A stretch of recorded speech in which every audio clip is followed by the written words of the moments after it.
So I spent the better part of the first 40 years of my life looking for a guru, looking for that person who would just blow me away with her or his prescience and kindness and compassion, vision, and guidance.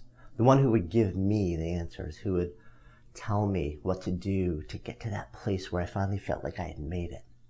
And so many others that I knew had found that one, and their lives seemed just so much better, more directed and purposeful. But that never really happened to me. And I would attend lectures and teaching seminars, trainings, retreats, and inevitably I would end up leaving early because some combination of information, integrity, pace, whatever it was, didn't resonate. So why couldn't I find that person? And it finally really dawned on me eventually. The person I was looking for was the one that I would need to become. Now that's not to say I don't seek out teachers or desire to learn. Others can certainly offer guidance and insight. Classical texts, things like the Bhagavad Gita, the Bible, the Talmud, Quran, the Tao Te Ching, they lend intelligence and humility and humor to the process of discovery.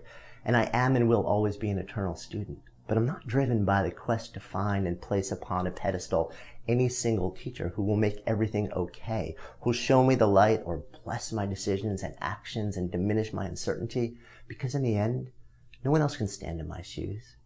No one else can live my fears, my dreams, my love, my relationships, my desires, intellect, challenges, life, and lifestyle. No one else can enjoy or suffer the outcome of my decisions or actions. Nobody else is better equipped to know me. Nobody else can act but me.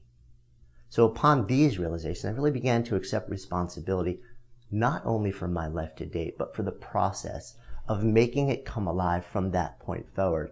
Not for anyone else, but for me. And increasingly for those I serve. And I continue to listen to conventional wisdom, but realizing most who followed it ended up not more but less fulfilled. I really started to commit to following my own decisions another way.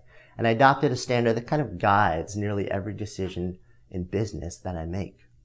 I ask a question: will this choice allow me to spend the greatest amount of time absorbed in activities and relationships that make me come alive, while surrounding myself with people I can't get enough of?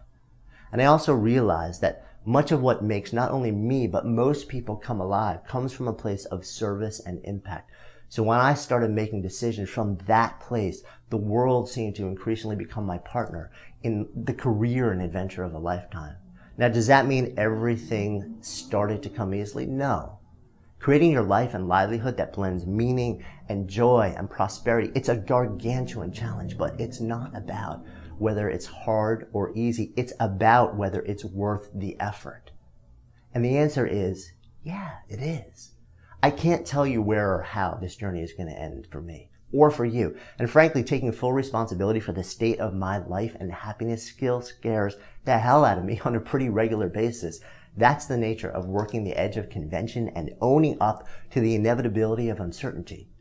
But it scares me far less than it would to turn my life over to someone else and simply hope for the best.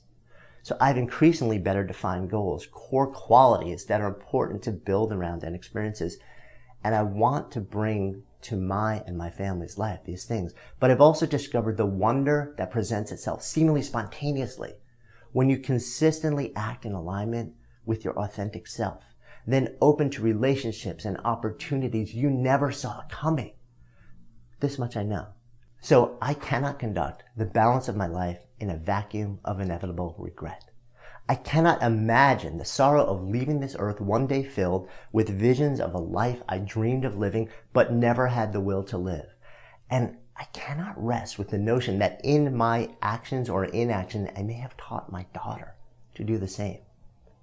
Helen Keller once said that life is either a daring adventure or nothing. So my question is, when does your adventure begin?